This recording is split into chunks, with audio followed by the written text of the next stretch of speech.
comparto aquí la pantalla entonces para los protocolos de neuro.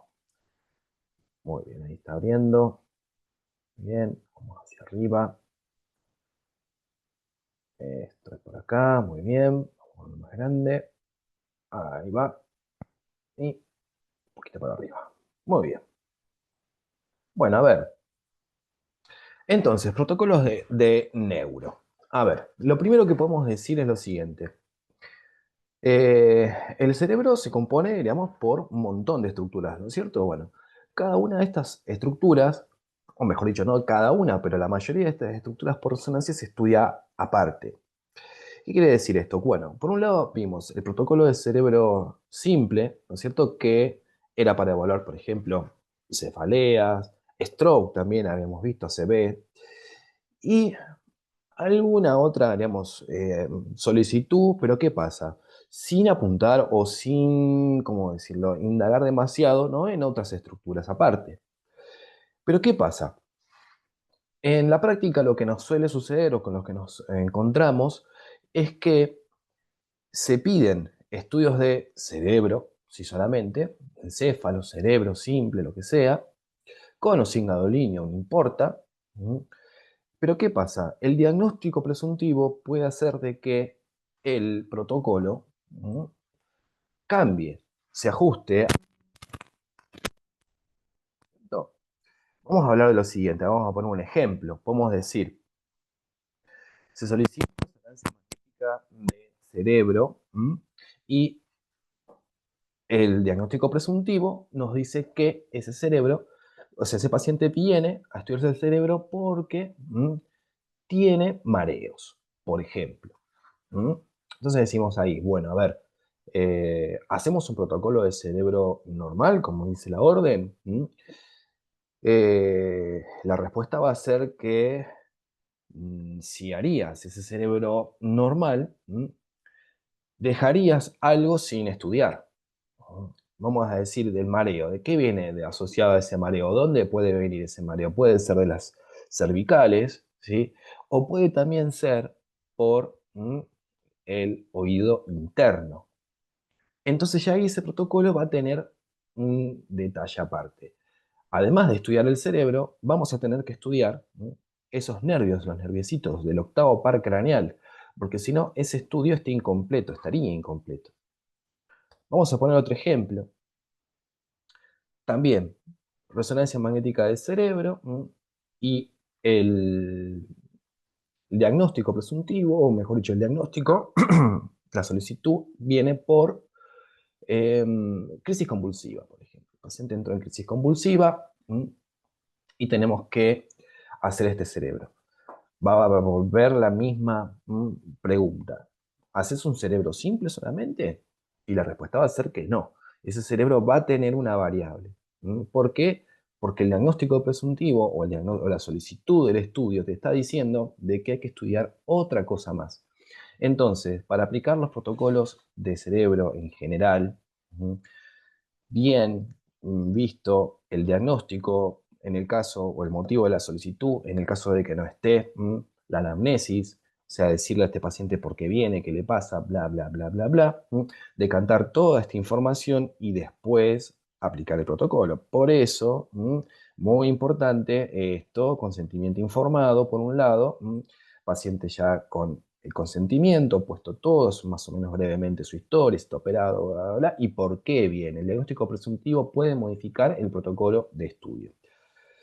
Entonces, sea como sea, como para hacer un cerebro y otra región, como estamos diciendo en este caso, o a su vez también otras secuencias, no importa cómo lo empecemos, vamos a empezar siempre de esta forma. Siempre con un axial T2, con un axial FLAIR y con un axial en difusión. En el caso, bueno, que estemos trabajando con un equipo que la permita, ¿no es cierto? 1.5 Tesla para arriba.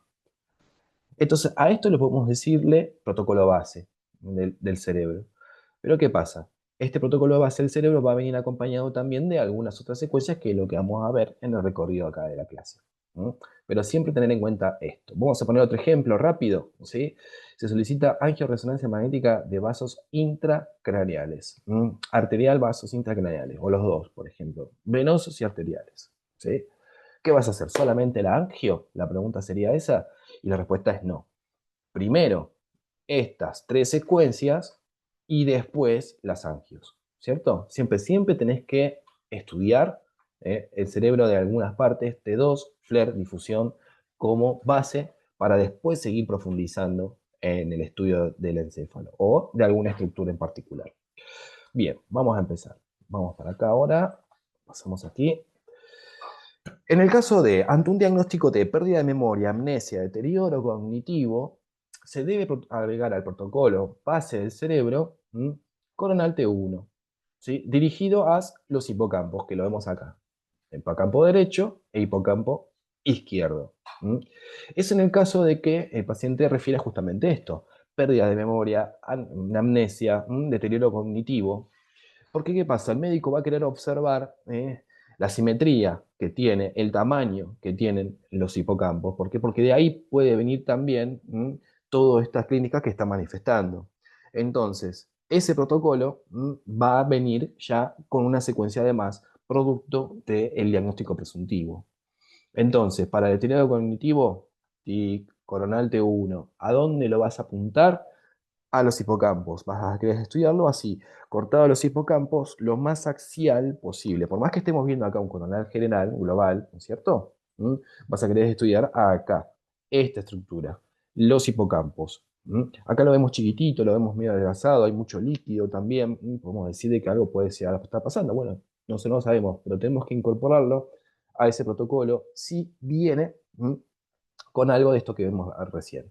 Si sobre todo deterioro cognitivo, vamos a encontrar muchas solicitudes de estudio con este, con este diagnóstico o este motivo. Entonces una buena práctica es esta secuencia para mostrarse al médico a ver cómo están esos hipocampos, ¿no? Centro de memoria, eso también es el hipocampo. Entonces se va a querer también estudiar esta partecita. Si no, el protocolo estaría incompleto. Y si estás por ahí trabajando con gente que quiere, diríamos, hacer bien las cosas, vamos a decirle quisquillosos también en cuanto a sus protocolos, ese paciente te lo van a mandar de vuelta. Y eso es lo que no queremos en resonancia, que ese paciente vuelva otra vez a hacerse el estudio. No lo queremos recitados a los pacientes, los queremos ya fuera con su diagnóstico en el solecito ahí o en mail, lo que sea, pero que no vuelva a hacerse otra vez. ¿Sí? Entonces, protocolo por un lado, y además también una vez que aplicas el protocolo del cerebro, ver qué es o cuál es el motivo de solicitud. En este caso, para el deterioro cognitivo coronal T1. Vamos a seguir pasando. Cuando viene, por ejemplo, por epilepsia, crisis convulsiva, por ejemplo, o ya directamente epilepsia, acá va a cambiar bastante el protocolo. Protocolo base, como decíamos anteriormente, los tres grupos axiales en el caso de que no haya, bueno, alguna, para hacer difusión, no importa, agregás alguna otra, bueno, puedes agregar un ingrediente, pero en su efecto, ¿sí? Primero por ahí y después seguimos por lo otro. Entonces, ¿qué va a pasar en este protocolo? El motivo, digamos, la solicitud de estudio va a ser que va a cambiar la angulación de todos los paquetes axiales, ¿no? En algunos lugares el T2 y el FLAIR lo hacen, digamos, como decía, como angulábamos el cerebro normal, siguiendo el cuerpo calloso, pero en este caso también podemos hacerlo directamente todos los paquetes de cortes orientados al hipocampo, como lo vemos acá. Aquí está el hipocampo, ¿no? Y aquí los coronales bien cortados en forma axial, ¿no? A los hipocampos justamente. Queremos ver ahí otro de los motivos, esclerosis mesial, es otra de las patologías también en la cual se tiene que aplicar este protocolo. Entonces, cualquier mención, crisis convulsiva, tenemos protocolo de epilepsia. ¿Qué es lo que vas a hacer protocolo? Entonces, ahí vas a angular el paquete de corte siguiendo la dirección de los hipocampos. Una linda práctica es esta, por ejemplo, como les mostraba acá en esta imagen. Obtener un lindo sagital T1 rápido, 2 minutos, tiki, ya tenés todas las imágenes ahí y después te posicionas en donde querés ver y empezás así a angular los cortes dependiendo de la estructura de interés, ¿no es cierto? Entonces, axiales angulados a los hipocampos, lo mismo pasa con los coronales, vas a estudiar solamente los hipocampos, no va a ser a todo el cerebro, van a ser cortes más finitos, uno al ladito del otro, tin, tin, tin, tin, para ver y en esa estructura, que es la estructura de interés. Además también de esa estructura de interés, por ejemplo, se obtienen otras secuencias, por ejemplo, un T1, en una inversión T1, fíjate cómo se satura todo lo que vemos alrededor y nos deja bien definido acá el cerebro, bien ese contraste, ¿no? Entre sustancia gris y sustancia blanca. ¿Mm? Mira el detalle que tiene esta imagen. Lo que sería la cápsula interna que estoy marcando acá, sí, tiene los núcleos, sí, parte del ticular, el caudado, cómo se ven las diferencias, ¿no? De lo que es la sustancia gris y la sustancia blanca. Esto sirve para poder detectar si hay en pacientes pediátricos, si hay focos epileptógenos. Esto sería cuando se invierten las posiciones, diríamos, como que vamos a poner un ejemplo, como que acá habría sustancia gris, supongamos, ¿sí? Y eso produce crisis convulsiva de ese paciente. ¿Mm? ¿Por qué? Porque hay como una especie de tormenta eléctrica en ese cerebro. ¿Sí? Entonces también se utiliza esta secuencia con canales bien finitos, ¿sí? A los hipocampos para verlo de esta forma, este contraste y poder evidenciar si hay focos epileptógenos o no. Después, un axial, ¿cómo te quedan los axiales? Fíjate que está ahí así como alargado está ese cerebro, ¿cierto? Ahí está. Y estás viendo acá, esto, hipocampos, hipocampos, hipocampos. Esta es la región de interés para el protocolo de epilepsia. ¿Mm? Haces, por ejemplo, dos pares, puedes hacer también de este coronal y infinito acá los hipocampos. Vas a estudiar solamente acá, de acá hasta arriba, solamente ahí. ¿Mm? El hipocampo es una estructura que hace una vueltita hacia arriba y como una bolita así. tic, esos son los hipocampos así. Entonces vas a tener que estudiar, ¿no? Todo y ahí, justamente en donde están posicionados. Otra de las cosas, ¿no? Cómo se pueden ver bien las circunvoluciones que tiene el hipocampo. De este lado no se ve tan bien, del lado izquierdo, pero del lado derecho se ve perfecto en las circunvoluciones, ¿no? Esto es lo que quiere ver, observar el médico. ¿Eh? Entonces, protocolos de epilepsia, ¿cuál va a ser el punto? ¿No? La angulación. Angulación hacia los hipocampos. Además, también secuencias adicionadas, como por ejemplo esta. ¿Sí? Una axial T1, una inversión T1, también puedes hacerlo en FLAIR, o sea, esos dos pares para estudiar esto, justamente acá, verlos ahí, ver las circunvoluciones que tiene el hipocampo, bueno, y el tamaño también, y además también si llega a haber algún tipo de lesión, por ejemplo, como puede pasar con la esclerosis mesial lateral. ¿Mm? Ahí esto chiquitito se ve acá, estos son el octavo par craneal, ¿cierto? Lo que sería el conducto auditivo interno. Acá tenemos parte de lo que es el vestíbulo, ¿cierto? Y aquí tenemos ahí arriba los conductos semicirculares, cóclea, vestíbulo y ahí los conductitos. ¿Eh?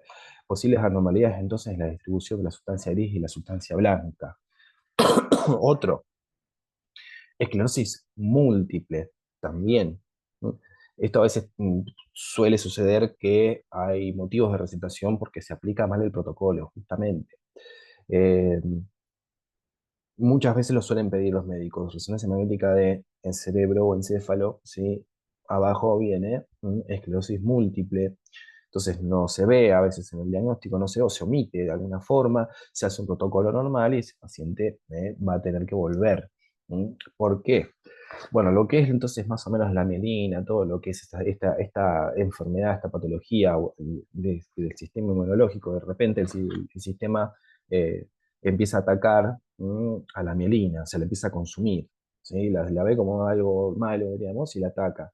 Entonces comienza a haber una pérdida, digamos, de la conductividad nerviosa, porque la mielina lo que hace justamente es eso, facilita que los impulsos nerviosos se conduzcan. Entonces los pacientes tienen, bueno, diferentes tipos de sintomatologías, ¿no? Pero bueno, pueden perder la visión, inclusive se enlentecen, no pueden caminar, ¿no? Es una enfermedad, digamos, muy, como decir, invalidante. Entonces, ¿qué es lo que se va a prestar atención en este caso? Es estudiar la sustancia blanca, es donde va a haber toda esta abundancia de esto que vemos acá, de todos los axones, sería, ¿no? Todas esas fibras, ¿sí? Que van a conectar el cerebro entre ambos hemisferios, después conectar diferentes partes y después pasar a lo que es a todo lo que es el cordón medular, ¿no es cierto? Entonces son estudios que también vienen de la mano con cerebro, cervicales, dorsales, para ver justamente si hay también placas de minimización en la médula. ¿Mm? Pero bueno, para el cerebro, ¿sí? Al protocolo normal de cerebro que hacemos por lo general, axial STIR es otro de los que se les agrega a ese protocolo. Sagittal FLAIR, este es muy importante. Como dato, si te posicionás en un flare y vos empezás a ver que ese paciente tiene todas manchitas, tic, tic, tic, tic, todas distribuidas solo justamente en sustancia blanca, ¿m? El paciente viene porque sí, tiene síntomas, pero no es algo clave, no tenés la orden que te diga que es una esclerosis múltiple, sospecha, no dice absolutamente nada y vos ves que tiene eso, ¿sí? Sagital flare, esto le puede ayudar muchísimo al médico para poder identificar este tipo de lesión. El sagital flare da una imagen, que bueno, ahora la vamos a ver también, pero este sagital no podría faltar, sobre todo si este paciente se lo está diagnosticando por primera vez. Entonces no es lo mismo tener un paciente que ya viene con su tratamiento, o tenemos otro que lo están identificando por primera vez. Entonces ese sagital flare le puede ayudar mucho a la hora de ver justamente este tipo de patologías, ¿no? Porque son placas y radiaciones que se ven desde el cuerpo calloso, suben hacia arriba. Si vos vas a ver el cuerpo calloso así, ting, ¿cómo decirte? Esa formita que tiene redondita, y vas a ver que hacia arriba se despegan como imágenes blancas, hiperintensas, de lo que son las placas de esta desmineralización. Entonces el médico ya ahí sabe que está viendo una esclerosis múltiple. Entonces es bueno también ponerlo en el protocolo. Con anal STIR a los nervios ópticos también, paquetes finitos, con vestir, con que agarres quiasma hacia adelante, si desde el quiasma hacia adelante todo ese recorrido ya está, porque también ataca la esclerosis múltiple a alguno de esos nervios. Entonces también es bueno estudiarlos. Entonces con análisis finos a los nervios ópticos, un sagital entero, flero, un volumétrico entero, flera todo ese cerebro para ver si hay este tipo de placas, y el STIR también ayuda para poder facilitar el diagnóstico. ¿Mm? Acá vemos algunas de las imágenes. Esto es también un poco lateralizado, o sea, el corte, vemos que está medio lateralizado, pero vemos que hay irradiaciones hacia adelante. ¿Sí? Estas se las conocen como las imágenes de dedos de Dawson, como dice acá. Imágenes que suben hacia arriba desde el cuerpo calloso, plic, y dejan ese tipo de impronta en imagen, todos puntitos. Acá estamos viendo dos STIR. Por un lado, para los nervios ópticos, que lo tendremos aquí, chiquititos, uno y uno, y después a todo el cerebro. ¿Sí? Para ver justamente esto, placas. ¿Dónde se va a distribuir las lesiones? Siempre van a estar en la sustancia blanca, no van a estar en sustancia gris. Entonces, por lo tanto, ahí, este es nuestro punto de interés. Manchitas blancas, ¿cierto? Cuando veas así, tiquipuntiformes, sobre todo, a veces que se irradian hacia los lados laterales, es sospechoso de este tipo de patología, de enfermedades minimizantes. Entonces, el protocolo de cerebro normal, esas otras tres: estudiar los coronales, los nervios ópticos, estudiar bien todo el cuerpo calloso o todo el cerebro en general, en sagital, para poder observar este tipo de imágenes, como vemos acá, y después el STIR también ayuda para ver esas placas luminiscentes. Entonces ahí ya tenemos variantes, ya mencionamos una, vamos por otra, y así pueden ir cambiando dependiendo de cómo viene ese paciente. Entonces, muy importante la orden, muy importante el consentimiento y recabar información. Como lo decimos, te lo voy a decir 20 veces. Involucrarse en el sentido de que sabes qué estás haciendo. ¿Sí? Sabes por qué viene ese paciente, qué es lo que tiene ese paciente, y ahí aplicas el protocolo, digamos, correcto sería. No trabajar por inercia, ¿cierto? Sin saber, ahí pasaste, en el cerebro, pum, y ya está, y te comiste algo, no. Puede pasar cosas graves. Ejemplos en pacientes de internación que vienen por algo, diríamos, mejor dicho, cuando estás en una clínica que tiene internación, vienen por algo. Una vez me pasó en una guardia, un paciente tenía una especie de diplopía, veía mal un ojo. No tenía más nada, entonces el médico le manda un cerebrito normal para hacer. Sí, resulta que una de las primeras imágenes que se obtiene, ¿sí? Entre el lente 2, se veía sí, una bola negra ahí tremenda, ¿sí? Como que le comprimía, ¿no es cierto?, ahí el nervio óptico. Entonces de ahí venía esa patología, claro, estaba teniendo un aneurisma. Entonces este paciente directamente se alerta a la parte médica, se dice qué es lo que vas a hacer, y después se aplica recién, bueno, que se resuelve qué es lo que pasa con ese paciente. Si se interna en ese momento o no, en este caso, nada, ese paciente directamente le hicieron el tratamiento. Ni hablar de casos que pueden pasar, que a veces vienen con algo, por ejemplo, en este caso no, pero podemos usar la imagen de referencia. Si estás haciendo un cerebro, de repente te comiste que hay una mancha gigante acá en en unos cortes axiales, ese paciente por ahí tuvo una ACV, ¿sí? Y si no lo viste en ese momento, van a pasar 2 o 3 días para que recién ese médico después lo vea y diga, bueno, justo vamos con una ACV, entonces ya pasó tiempo. Entonces esto es lo que me refiero. Tratar de involucrarse en el sentido de saber qué es lo que estás haciendo y por qué. ¿Eh? A ver, acá todas las imágenes entonces de esclerosis múltiple, lo que estamos viendo, bueno, mismos sagitales aquí, con estas imágenes típicas de lo que es los dedos de Dawson, estos que salen hacia arriba, estas irradiaciones, y después lo que son casos raros, este es un caso medio extraño, ver una esclerosis activa, una esclerosis múltiple que toma gadolinio. Acá, acá, acá. Quiere decir que esta lesión está empezando ahí. Sí, como vemos acá, hay lesiones que son viejas. Esta, por ejemplo, es vieja. ¿Mm? Ya está la placa, ya está la cicatriz, ¿no es cierto? Pero ¿qué pasa? No está tomando contraste. Entonces, ¿por qué está así? ¿Por qué está así? Esta diferencia es que estas son activas, ¿sí?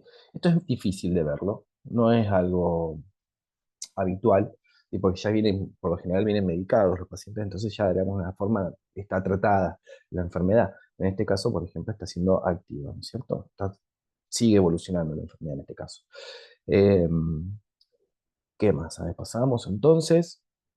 Bueno, otro también de los motivos de solicitud para hacer un cerebro, ¿cierto? Pero ¿qué pasa? En este caso, el paciente nos refiere que tiene inestabilidad en la marcha, tiene mareos, vértigo. ¿Mm? Entonces, ¿qué es lo que decíamos anteriormente? Protocolo base, T2, FLAIR, difusión, y después recién te vas a ir acá, a los nervios ópticos. Necesitas, perdón, nervios ópticos, perdón, al octavo parque, al auditivo, ahí al conducto.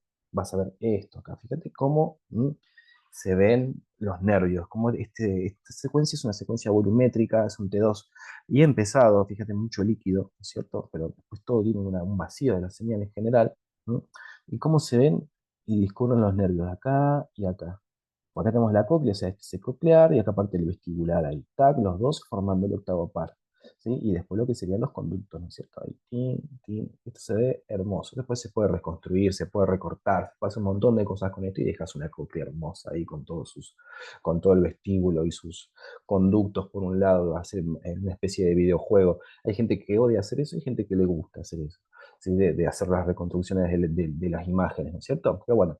Al protocolo entonces, coronal T1 y T2, siempre comparativos, ¿ven? Una y la otra, un criterio de imagen después el otro, y después axial, T1 y T2 también. Entonces ahí ya estudiaste ¿eh? Ese, digamos, esa parte del cerebro, no solamente todo el cerebro. ¿Por qué? Porque el diagnóstico te está diciendo de que puede venir también por otra cosa.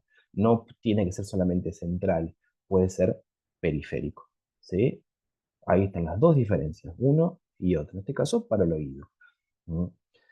¿Qué más? Por ejemplo, acá también en el tronco del cerebro, estos se ven como que aquí, estos chiquititos, este y este. Este es el quinto par craneal, ¿eh? Es el nervio del trigémino. Acá no se ve muy bien, justo porque no está hacia abajo, pero acá estaría esta estructura que estás viendo, esta hiperintensidad de señal acá es líquido, pero esto es lo que se llama el ganglio de Gasser. Entonces, si hay pacientes que vienen también por esa patología que dicen que algo, neuralgia del trigémino, por eso se pide ese cerebro, se va a hacer un protocolo muy, muy parecido a lo que estás mirando acá. Se tienen estas mismas imágenes, ¿sí? Pero apuntadas justamente al tronco y para ver el recorrido del quinto par. Ya después, las vertientes de los nervios, no, porque es prácticamente inerva toda la cara, es un montón. Este, pero sí vas a querer ver la emergencia y cómo se deposita en el ganglio ese nervio. Entonces vas a hacer un tronco del encéfalo, y ahí apuntado al quinto par craneal en el caso de que se pida una por neuralgia del trigémino. Ese es otro de los motivos de solicitud.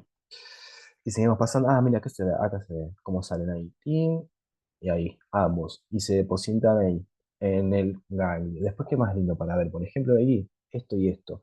¿Por qué no hay señal acá? ¿Mm? Porque hay hueso, ¿cierto? Y esto que en el medio, uno y uno, acá son lo que es el conducto semicircular superior, en este caso. No sé si acuerdan cuando vieron endobase, que venían los peñascos así, ¡plac! ¿Cierto? Y por el peñasco teníamos una partecita donde vos veías que pasaba un seno, ¿sí? Que era el seno petroso, que iba arriba. Y después también había algo que vos tocabas así, era como un relieve chiquito que tenía. Eso es lo que se llamaba una especie de eminencia, que era la eminencia arcuata, producto de esto que ves acá, ¿sí? Que eran los conductos semicircular superior. La impronta del conducto semicircular superior se veía ahí, tac, en la endobase. ¿Eh? Eso es lindo para estudiar. Si no, ver la endobase y estudiarla mucho. A ver todo lo que salía por ahí, bueno, y lo que entraba también, pero con los agujeros y demás. Pero bueno, en este caso no se hizo este protocolo prácticamente por lo que sería el estudio del quinto par craneal, sino por los conductos auditivos, ¿no es cierto? Pero bueno, la forma linda también de ver este otro par, que es el quinto. ¿Mm? Entonces, como decíamos, imágenes que son en T2, pero que son en eco de gradiente, puede ser T1, T2. La semiología puede variar dependiendo de cómo esté armada esa secuencia, y a su vez también estas reconstrucciones que se pueden hacer, esto que es, podemos agarrar una estructura, reconstruirla, recortarla y ponerla ahí linda para que el médico después la vea. Entonces aportar suficientes datos para llegar al diagnóstico, ¿sí? Es parte del equipo, es un eslabón, ¿cierto? De cuando ingresa ese paciente, cuando nos llega a nosotros y después cuando va toda esa información a los médicos. Y parte de ese eslabón tiene que estar es una cadena aceitada para justamente disminuir las incidencias, ¿sí? Tratar de que no haya errores o minimizarlos. No, errores no, imposible, pero sí minimizarlos al máximo. Entonces acá tenemos un caso. Vemos los nerviositos, como decíamos anteriormente. Acá por lo menos tenemos un T1, ¿cierto? Y acá tenemos otro T1, pero ¿qué pasa? Tenemos acá un aumento de la señal. Acá porque es producto del gadolinio. ¿Mm? En estos casos, eh, mejor dicho, podría también mencionarse que hay algunos tumores que nacen acá, ¿m? Que hace que también se le tire a este paciente una difusión para justamente ver si hay restricción de la difusión normal del agua, producto de una celularidad, o sea, un aumento de células que hace que la difusión se restrinja. Entonces, para patologías también que vienen con tumores sospechosos, con algunos schwannomas, ay, no me acuerdo de cómo era bien el nombre, pero tiene otro, hoy un nombre ya después se lo voy a mandar, o no mencionarlos, colestocitoma, me parece que era, bueno, es bueno hacer también coronales y axiales en difusión. ¿Sí? Si ustedes ven en una imagen así ya, ustedes están trabajando ahí y ven que tienen algo acá, fíjense cómo se ve ahí redondito, chiquitito, que ocupa todo el conducto, directamente te vas ahí ya, placa coronal difusión y axial difusión. ¿Sí? Te lo sacás de encima, ya sabes, ya aporta, no importa, la que puede hacer alguna otra cosa, no sabemos, ¿sí? Pero que tenga el médico esa secuencia va a hacer que sea su diagnóstico más certero, ¿sí? O se despejen dudas a la hora de ponerle un nombre, si en el caso de que lo quieran poner. ¿Mm? Entonces, ¿cómo hacíamos por el oído? Pacientes con problemas, digamos, como de vértigo, acúfenos también, tinnitus, esos pacientes que te dicen que te sienten el oír, ese ruido ahí, chillón, en el oído también, protocolo base del cerebro, y después te vas ahí, te vas al oído, a estudiar ahí, para completar ese protocolo. ¿Qué más? Seguimos pasando. Otro de los lugares en los cuales nos vamos a hacer protocolos diferentes, podemos decirle, es estudiar esta hermosa glándula que vemos acá. ¿Eh? Esto sería la hipófisis. Esta hipófisis está un poco rara. ¿Por qué? Porque acá tendría que haber aire. Acá estaría el seno esfenoidal, pero el seno esfenoidal lo vemos que no está con aire, como vemos acá, ¿cierto? Está ocupado. ¿Mm?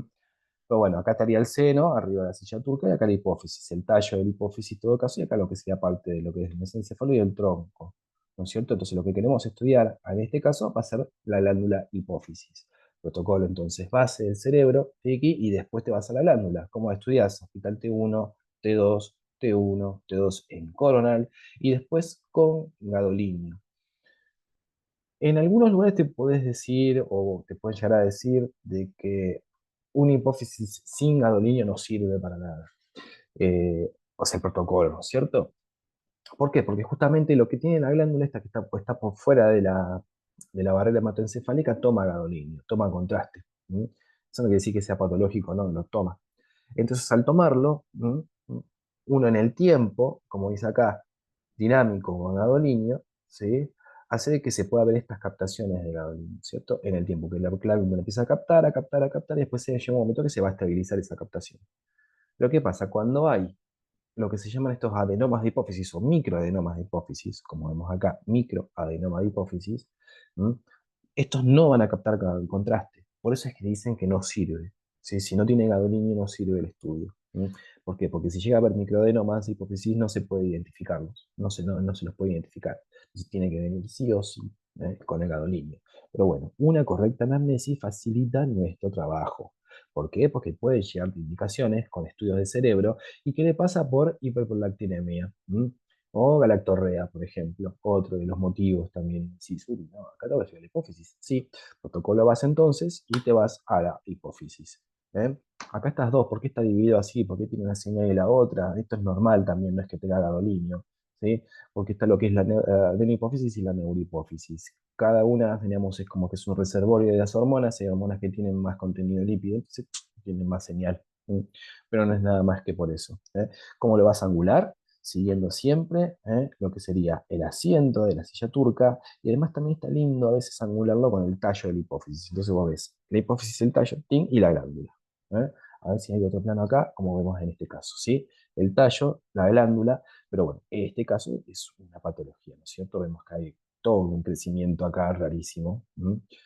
De lo que son estas imágenes, lo que son los macroadenomas de hipófisis, esto que son como que los describen como si fuesen los muñecos de Michelin o muñecos de nieve, le dicen, ¿por qué? Porque son como bolas así que se van poniendo, que son los macroadenomas de hipófisis, y comportan en parecido, ¿no es cierto? Sin contraste por un lado, con contraste por el otro. Entonces le vas a contar así cuántas fases son de gadolinio, la primera sin contraste, como siempre, y después las siguientes 5, 6 también puedes agregar, ¿sí? Van a ser con contraste siguiendo la progresión en el tiempo. ¿Y cuánto le vas a poner de gadolinio en este caso para hacer hipófisis? Poco gadolinio. No vas a querer darle la inyección completa, digamos, acorde al peso del paciente. No. Vas a estudiarlo con menos cantidad. ¿Por qué? Porque le vas a quemar a la lámina. Si no, le vas a poner 5 mililitros como mucho. Vas a necesitar la vía permeable, vas a necesitar también una prolongación y demás para poder hacer el estudio y disparar la secuencia cuando sea con el tiempo correcto, ¿cierto?